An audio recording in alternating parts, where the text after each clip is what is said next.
Good afternoon to all of you and welcome to all of you in OCIS PCS channel. कैसे हैं आप लोग? Hope से सभी अच्छे होंगे, पढ़ाई भी काफ़ी बेहतर चल रही होगी। तो आज के हमारे इस सेशन में हम लोग देखेंगे मॉडर्न हिस्ट्री की जो सेक्शन है वो है आपका जलियांवाला बाग हत्याकांड। इससे पहले हम लोगों ने चंपारण सत्याग्रह देखा, खेड़ा था, हम लोगों ने अहमदाबाद मिल आंदोलन देखा। अब आज की क्लास की हमारी जो है वो है केवल पेस्ट होगी जलियांवाला बाग हत्याकांड। इसके क्या कारण रहे हैं, इसकी क्या पृष्ठभूमि रही है, क्यों ये ऐसा हत्याकांड किया गया और इसके आगे कौन सी कमेटी गठित की गई थी, इवन इससे किस प्रकार से प्रश्न जो पूछे जाते हैं, इन सभी पहलुओं को देखते हुए हम लोग क्लास की ओर बढ़ते हैं। तो चलिए देखते हैं, आते स्टार्ट करते हैं। सबसे पहले हम लोग जलियांवाला बाग हत्याकांड, आखिर ये घटना क्यों हुई, क्या इसकी स्टोरी थी। तो सबसे पहले किसी भी टॉपिक को देखने का मतलब ये होता है कि आप इतिहास जब पढ़ रहे हो, हिस्ट्री जब पढ़ रहे हो, तो उसकी घटना को किस ईयर में हुआ है, सबसे पहले तो इसे पॉइंट आउट करें। यह घटना थी आपकी 13 अप्रैल 1919 ईस्वी की। इससे पूर्व की कौन सी घटना थी? रॉलेट एक्ट, इसकी अगर बोला जाए कि इसकी पृष्ठभूमि किसमें छुपी हुई या इसका कारण किसे कहा गया है, तो रॉलेट एक्ट इसका one of the major reason रहा, रॉलेट एक्ट। ओके, चलिए अब हम लोग आते हैं इसकी कहानी पर।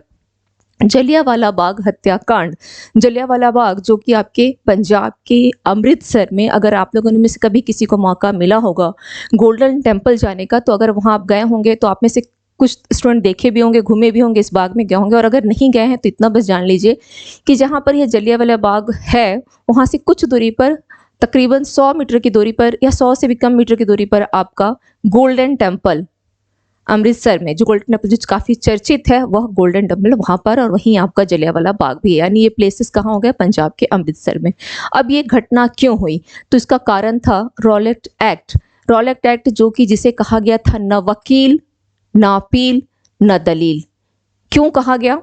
क्योंकि इसे अगर आप देखेंगे तो इस कानून में क्या था कि अगर किसी भी व्यक्ति पे संदेह होता है, किसी भी अगर आप व्यक्ति पे संदेह कर रहे हैं, तो उसके क्या करो, उसे गिरफ्तार करो और उसे जेल में डाल दो। ये आप एक बहुत मतलब बेसिक सा इसका जो जवाब है केवल यही था कि रॉलेट एक्ट। और इसको नाम क्यों दिया गया रॉलेट एक्ट? क्योंकि हमेशा ये होता है कि जिस किसी के नाम से अगर किसी कमेटी का गठन किया गया, कोई एक्ट बनाया गया, तो उसी का नाम दे दिया जाता है। तो सिडनी रॉलेट की अध्यक्षता में गठित किया गया यह कानून रॉलेट एक्ट कहलाया। अब चूंकि रॉलेट एक्ट को लेकर के मैंने प्रीवियस क्लास में आपको पूरी डिटेल में बता दिया था, आज केवल हम लोग थोड़ी सी इसकी पृष्ठभूमि को देखते हुए बेसिकली हमारा टॉपिक जो आज का होगा वो जलियांवाला बाग हत्याकांड पर होगा। तो कहानी उसकी ये रही कि जलियांवाला बाग हत्याकांड 1919 ईस्वी 13 अप्रैल की घटना थी और कारण था इसका रॉलेट एक्ट, जिसे ना अपील, ना वकील, ना दलील वाला कानून कहा गया। इवन इसे काला कानून की संज्ञा भी दी गई है, इसे काला कानून भी कहा गया। इसके साथ ही जब यह काला कानून लाया गया तो इसके विरोध में गांधी जी ने क्या किया कि 6 अप्रैल 1919 ईस्वी को कहा कि नहीं, चलो सत्याग्रह सभा की स्थापना की गई और बोला गया कि हम लोग क्या करते हैं, हड़ताल का आह्वान करते हैं। यानी इस कानून के विरोध में, इस सरकार की जो ने कानून बना रखा उसके खिलाफ हम लोग क्या करेंगे, हड़ताल करेंगे। और अगर देखा जाए इसके बावजूद कोई भी सजा अगर मिलती है तो हमें वो सजा भी क्या होगा, हम आराम से उस सजा को भी झेल सकते हैं। ओवरऑल ये कानून में यही कहा गया। अब जब 6 अप्रैल 1919 को सत्याग्रह सभा की गई, हड़ताल का आयोजन किया गया, तो हड़ताल क्या था, इसे ऐसा बोला भी जाता है कि रॉलेट एक्ट से ही स्टार्ट हो गया था। जनव्यापी आंदोलन वगैरह जो है वो यहीं से प्रारंभ किया गया। आपके क्वेश्चंस में भी आता है कि पहला जन आंदोलन किसे माना गया है, तो पहला जन आंदोलन जो है आपका वो रॉलेट एक्ट को माना गया है। ये ध्यान रखिएगा, मैंने प्रीवियस क्लास में बताया भी था। अब यहाँ पर आपको ये ध्यान देना है कि चूंकि ये भी क्या था, जनव्यापी जन आंदोलन ये भी रहा है, पूरे देश में इस हड़ताल का आह्वान किया गया था और सबसे विभिन्न क्षेत्रों में ये हड़ताल जो है प्रभावी रहा। लेकिन अगर देखा जाए तो सबसे अधिक रहा था वो आपका जो व्यापक प्रभाव पड़ा था वो पंजाब में। और पंजाब में भी जो बेसिकली जो मेन रीजन हो गया आपका अमृतसर हो गया, लाहौर हो गया। तो हम लोगों ने यहाँ पे थोड़ा सा अगर विभिन्न क्षेत्रों की बात की जाए तो विभिन्न क्षेत्रों में कौन कौन सा क्षेत्र शामिल हो जाएगा, आपका अहमदाबाद हो जाएगा, कलकत्ता,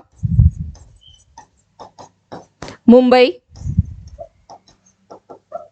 दिल्ली, ये वो कुछ क्षेत्र थे जहां पर क्या हो गया था, इस हड़ताल का प्रभाव देखा गया। यानी रॉलेट एक्ट के विरुद्ध जो हड़ताल की गई, इसका गांधी जी ने आह्वान किया था, इसका प्रभाव देखा गया विभिन्न क्षेत्रों में। लेकिन सबसे व्यापक प्रभाव आपका पंजाब के क्षेत्र में, और पंजाब में भी कहाँ था, तो यह अमृतसर और लाहौर में देखा गया। ओके, नाउ अब हम लोग बढ़ते हैं, नेक्स्ट देख लेते हैं कि क्या है। अमृतसर एवं लाहौर पर स्थिति अनकंट्रोल्ड हो चुकी थी, यानी वहां पर स्थिति पर नियंत्रण पाना मुश्किल हो गया था। अब इस सिचुएशन को देखते हुए वहां पर कौन थे? स्वामी श्रद्धानंद। ये स्वामी श्रद्धानंद वही हैं जिन्होंने दिल्ली में इस हड़ताल का क्या किया था? आह्वान भी किया और उसको कंट्रोल भी किया, यानी ये कंट्रोल कर सकते थे। तो दिल्ली के अगर देखा जाए तो दिल्ली में कौन थे? ये स्वामी श्रद्धानंद थे। और इन्होंने ही क्या किया? इन्होंने प्लस डॉक्टर सत्यपाल जो कि अमृतसर के रहने वाले थे, इन्होंने क्या किया? गांधी जी को निमंत्रण किया कि गांधी जी आप यहाँ आइए, स्थिति क्या है? अनकंट्रोल है। और गांधी जी हमेशा से किसको मानते थे? वो हमेशा से अहिंसा के पुजारी रहे हैं। तो बोले कि आप यहाँ पे आइए और स्थिति को देखिए, थोड़ा सा इस स्थिति का जायजा लीजिए कि यहाँ पे क्या किया जा सकता है, स्थिति को कैसे कंट्रोल किया जाए। तो इनके निमंत्रण पर गांधी जी क्या हुए? पंजाब की ओर प्रस्थान किए। लेकिन मार्ग में ही उन्हें 8 अप्रैल को क्या कर दिया गया? 8 अप्रैल, ओके, मार्ग में ही कब? 8 अप्रैल 1919 ईस्वी 1919 ईस्वी में क्या कर दिया गया? इन्हें पलवल, जो कि वर्तमान में हरियाणा में पड़ता है, वहां इन्हें गिरफ्तार करके बंबई भेज दिया गया। Got my point? यानी 6 अप्रैल को जिस सत्याग्रह की स्थापना की गई, हड़ताल का आह्वान किया, वो 2 दिन में ही इतना विभत्स रूप ले चुका था कि गांधी जी को क्या कर दिया गया? यहीं पर गांधी जी को गिरफ्तार कर लिया गया, ठीक 2 दिनों के बाद। अब तीसरे दिन यानी 9 अप्रैल को कुछ और घटना भी होती है, देखते हैं क्या होता है। अब जब इनकी गिरफ्तारी हो गई तो कौन रह गए? डॉक्टर सत्यपाल और डॉक्टर किचलू। 9 अप्रैल को इनकी भी गिरफ्तारी कर ली गई। 9 अप्रैल 1919 ईस्वी को इन्हें भी गिरफ्तार कर लिया और बिना किसी कारण के इनको गिरफ्तार किया गया था, ओके। और इसी के विरोध में जब इन्हें भी गिरफ्तार कर लिया गया, गांधी जी पर भी प्रतिबंध लगा दिया गया कि गांधी जी क्या है, वो पंजाब नहीं आ सकते। इवन इनके साथ कुछ अन्य नेताओं को भी प्रतिबंध कर दिया गया था कि नहीं, ये जो कुछ नेता हैं जिनका प्रभाव जो है अगर वहां जाते हैं तो उस एरिया में क्या होता है, जन आंदोलन में पड़ता है। तो गांधी जी के साथ साथ अन्य कुछ नेताओं को भी मना कर दिया गया था कि नहीं, इन्हें भी यहाँ पे प्रतिबंधित कर दिया था। और कुछ अन्य नेताओं में हम इन्हें भी शामिल कर सकते हैं, डॉक्टर सत्यपाल को भी और किचलू को भी। इन्हें भी क्या कर दिया गया था? अमृतसर से निर्वासित कर दिया गया था कि नहीं, आप लोग यहाँ से जाओ। इनकी गिरफ्तारी कर दी गई। इसी विरोध में जनता जो पहले से आक्रोशित थी, रॉलेट एक्ट के पहले तो वो जनता, जैसे ही कानून आया जनता ऑलरेडी आक्रोशित है, और इन लोगों ने क्या किया? आग में घी डालते जा रहे थे, आग में घी डालते जा रहे थे। जनता की उत्तेजना क्या होना स्वाभाविक है, जनता आक्रोशित हुए जा रही थी। तो जनता ने क्या किया? रामनवमी जो कि 9 अप्रैल 1919 ईस्वी को शांतिपूर्ण एक जुलूस निकाल लिया। अभी तक फिर भी इन्होंने क्या किया? शांतिपूर्ण जुलूस निकाला। चलो जुलूस निकालते हैं और हम क्या करेंगे? उस जुलूस के आगे, जब जुलूस इन्होंने निकाला तो जुलूस को आगे बढ़ने से रोकने का काम किसने किया? सरकार ने फिर इसे रोकने का काम किया, जो कि इनका यह प्रयास असफल प्रयास रहा। फिर जब देखा कि अब ये प्रयास क्या हो गया? असफल हो गया। और असफल होने का कारण भी ये था कि जनता इतनी आक्रोशित हो चुकी थी पहले ही, वो क्यों? इनकी गिरफ्तारी से, दूसरा रॉलेट एक्ट के विरोध में। ये 2 मेजर रीजन हो गए यहाँ पर।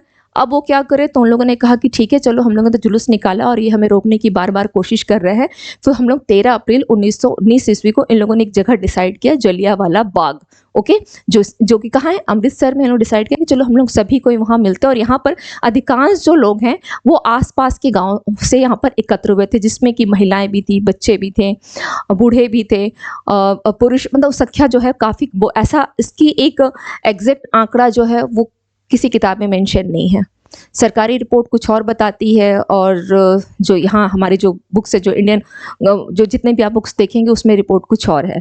तो ये कहना मुश्किल है, लेकिन हाँ, ये हम मान सकते हैं कहीं कहीं तो 20,000 भी लिखा हुआ है कि इतनी संख्या में लोग वहाँ मौजूद थे, ओके। तो अब चूंकि ये इतना, जब 13 अप्रैल 1919 को बैसाखी का दिन था, वो बैसाखी जो कि माना जाता है कि पंजाबियों का एक बहुत बड़ा फेस्टिवल इसे माना जाता है, उस दिन लोगों ने ये किया कि चलो हम यहाँ एकत्र होते हैं और क्या करते हैं, इस पर हमारा एकत्र होने का मकसद क्या है कि हमारे जो इन नेताओं को, जो मुख्य नेता हैं, उनको आप लोग क्या करो? रिहाई करो इनकी, और रॉलेट एक्ट को वापस लेकर के जाओ। इसका विरोध कर रहे थे। बस इनका यही 2 उद्देश्य था इस सभा को आयोजित करने का। और इस सभा को आयोजित करने के पीछे जिनका नाम रहा है, ऐसा कुछ चर्चा में था, जो कि हंसराज थे। हालांकि ये हंसराज बाद में सरकारी गवाह बन गए थे, ओके। इन्होंने ही सभा का आयोजन करवाया था, लेकिन बाद में सरकारी गवाह बन गए। अब चूंकि यहाँ पे मेंशन है कि किसके विरोध में था, ये बातें हो गई। लेकिन अब वहाँ के प्रशासन जो है किसके हाथों में सौंप दिया गया था? जनरल ओडायर के हाथ में, जनरल ओडायर के हाथ में, इसके हाथों में प्रशासन सौंप दिया। इसने देखा कि जब मना किया गया है कि आप एक जगह एकत्र नहीं हो सकते हैं। One kind of martial law ही था, एकत्र नहीं हो सकते, किसी सभा का आयोजन नहीं कर सकते। फिर ये लोग क्यों एकत्र हो गए हैं? और कहीं ना कहीं उन लोगों को ये डर था, क्योंकि क्या थी, बहुत जगह पे जो व्यापक इतना प्रदर्शन हो रहा था, जिसके कारण 2 दिनों में ही महात्मा गांधी को गिरफ्तार कर लिया गया। तो इन लोगों को ये था कि ये प्रदर्शन कहीं ना कहीं हमें और पहुंचा देगा, क्योंकि इससे पहले क्या हुई थी, 1857 का विद्रोह में ये लोग देख चुके थे कि यहाँ के अगर भारतीयों से अगर आप लगते हो तो क्या स्थिति होती है। तो इन लोगों को ये भी डर था। तो इन लोगों ने क्या किया, जनरल डायर ने सरकारी इस सभा को बोला कि तो सरकारी आदेश का अवहेलना है। इसके साथ ही उसने कहा कि ये अवैधानिक इस सभा को घोषित कर दिया। क्या बोला कि अवैधानिक घोषित कर दिया गया। और इतना ही नहीं, इसने अवैधानिक तो घोषित किया, और इसके साथ ही साथ उसने क्या की, फायरिंग स्टार्ट कर दी, गोली चलाने का आदेश दे दिया। और ये भी आदेश दिया कि गोली तब तक चलाते रहो जब तक कि गोलियां खत्म ना हो जाए। अब वो जलियांवाला बाग इस प्रकार से बना हुआ है कि जिसमें एंट्रांस और एग्जिट केवल एक गेट है, और वो भी पूरा चारों तरफ से घेरा जा चुका था। अब वहां की पब्लिक जो है, वहां की जो जनता है, वो किस प्रकार से उससे बाहर निकले।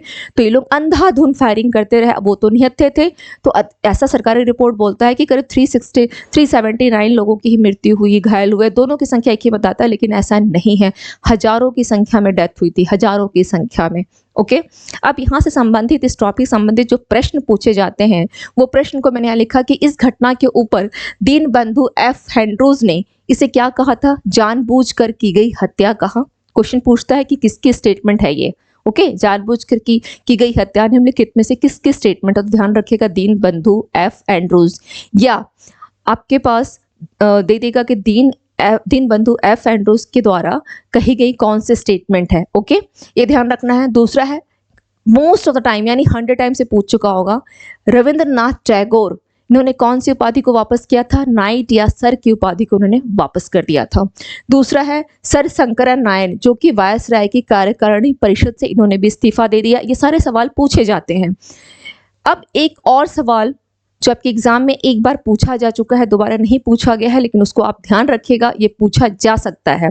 क्योंकि होता क्या है, जो क्वेश्चंस पूछे जाते हैं उसको तो आप ध्यान दें ही, लेकिन जो क्वेश्चन अभी तक नहीं पूछे गए हैं या एक आधा बार पूछे गए हैं, उसकी संभावनाएं और बढ़ जाती है। तो उसको ध्यान रखिएगा कि क्वेश्चन का कुछ क्रम इस प्रकार से होगा: रॉलेट एक्ट, रॉलेट सत्याग्रह, कांग्रेस का अमृतसर अधिवेशन एवं जलियांवाला बाग हत्याकांड का सही कालानुक्रम को बताएं।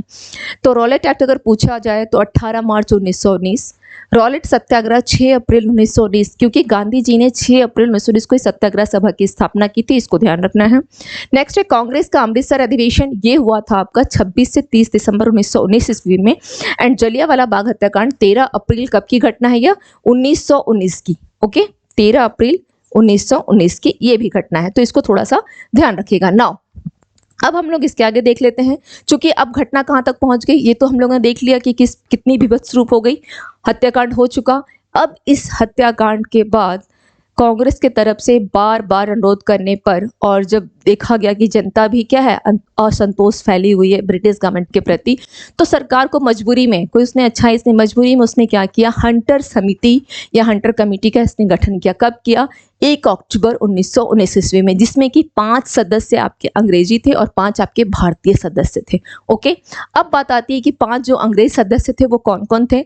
तो लॉर्ड हंटर इसके अध्यक्ष थे। इसके अलावा sir George WF Rice, sir George Barrow and sir आपका थॉमस स्मिथ। थॉमस एक ऐसा नाम है जैसे हमारे यहाँ राम, नाम, श्याम, ये सब बहुत कॉमन होते हैं, उसी प्रकार से आप जो अंग्रेजी नाम देखेंगे तो उसमें थॉमस वगैरह नाम जो है काफ़ी कॉमन मिलता है ना। थॉमस स्मिथ, ये हो गए आपके अंग्रेजी सदस्य। अगर पूछा जाए कि वो 3 भारतीय सदस्य कौन थे, क्वेश्चन बनता है, इसलिए मैंने यहाँ पे लिखा है। एक चीज़ और ध्यान रखिएगा कि यहाँ पे जितने क्वेश्चन बन सकते हैं केवल वही मेंशन है, ठीक है। तो चीमनलाल सीतलवाड़, साहबजादा सुल्तान अहमद एंड जगत नारायण राय, यानी एक कुल कितने व्यक्तियों का अगर देखा जाए तो कमेटी थी, 8 व्यक्तियों की यह कमेटी थी।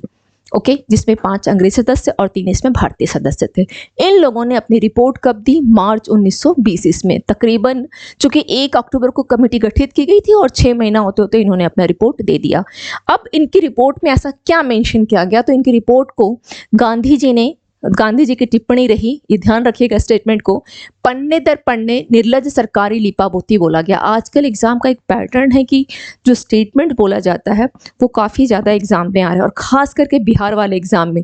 जो लोग अभी बिहार का एग्जाम देने जाएंगे, स्टेटमेंट को बहुत ध्यान में, क्योंकि हिस्ट्री में वहाँ एक बन चुका है कि स्टेटमेंट बहुत ज़्यादा पूछा जा रहा है। ओके, लगातार 2-3 जो प्रीवियस एग्जाम है स्टेटमेंट बहुत ज़्यादा है, तो स्टेटमेंट ध्यान रखिएगा। इसे कब बोला गया था गांधी जी द्वारा? पन्ने दर पन्ने निर्लज सरकारी लीपापोती बोला गया। बिल्कुल कहा गया। क्यों बोला गया? क्योंकि इसमें डायर को, ये तो है सच है कि इस डायर को अपने पद से इस्तीफा देना पड़ा, लेकिन वो केवल कहाँ पर? ये भारतीयों को दिखाने के लिए। लेकिन सच्चाई क्या थी कि ब्रिटेन में उसे क्या बोला गया? ब्रिटिश साम्राज्य का शेर की उपाधि दे दी गई। इसके अलावा मान की तलवार की उपाधि दे दी गई। यानी उसकी कृत्यों को गलत नहीं माना गया। बोला कि ठीक है, उसने, डायर ने जो किया, उस पद पर रहते हुए उसने निष्ठा से अपने कर्तव्य का पालन किया, ये कहा गया था। बहुत कुछ डायर को, मतलब डायर को अगर देखा जाए तो ब्रिटिश जो गवर्नमेंट थी उसके कार्यों को सराहना ही की है। नाउ इसी के कारण और जनरल डायर का, जो हमारा उधम सिंह के द्वारा इसकी हत्या कर दी गई थी 1940 ईस्वी में, लंदन में ये क्वेश्चन भी पूछता है कि जनरल डायर की हत्या, अगर बात की जाए इसकी हत्या किसने किया था? उधम सिंह ने इसकी हत्या किया था। ध्यान रखिएगा, इसकी हत्या जो है किसके द्वारा की गई थी? उधम सिंह के द्वारा की गई थी। उधम सिंह के द्वारा। कब? 1940 में। ओके, कहाँ की गई थी?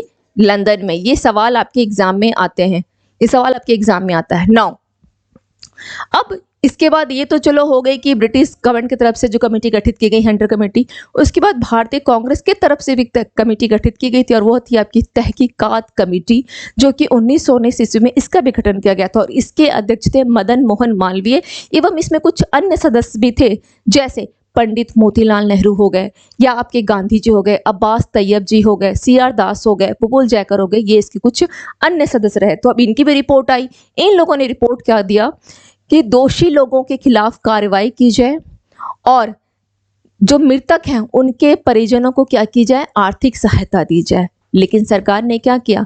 इसे मानने से इनकार कर दिया। सरकार ने इस पर कोई ध्यान नहीं दिया, और इसी सरकार का ध्यान नहीं देने के कारण किसकी पृष्ठभूमि तैयार हो गई? वो पृष्ठभूमि तैयार हो गई असहयोग आंदोलन की, यानी असहयोग आंदोलन बनाने का निर्णय ले लिया गया।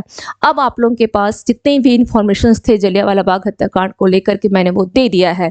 आगे की असहयोग और आपका खिलाफत आंदोलन, इसकी क्लास में ऑलरेडी वीडियो आप लोगों को अपलोड मिलेगी। आप देखेंगे अगर उस चैनल पे जाकर के OCIS के, तो ये वाली वीडियो आप लोग को अपलोड मिल जाएगी, क्योंकि मैंने पूर्व में ही इसका क्लास ले रखी हूँ। ओके, तो यहाँ तक आपकी टॉपिक कंप्लीट होती है। इसके आगे फिर जो टॉपिक रहेगी वो नेक्स्ट क्लास में वीडियो आपको अपलोड मिल जाएगी। हाँ, इसके रिगार्डिंग कोई भी डाउट्स हो तो आप लोग मुझे कमेंट सेक्शन में कमेंट जरूर कीजिएगा। अगर डाउट किसी भी एक स्टूडेंट का, या कोई क्वेश्चंस मन में आता है, या कोई सुझाव भी देना चाहे, तो बिल्कुल दे सकते हैं। ओके, तो मिलते हैं फिर नेक्स्ट क्लास में वीडियो के साथ, एक नए इतिहास को जानने के लिए, कि देखते हैं कि नया इतिहास फिर क्या मिलेगा हम लोगों को। Okay, thank you to all of you, and have a nice day.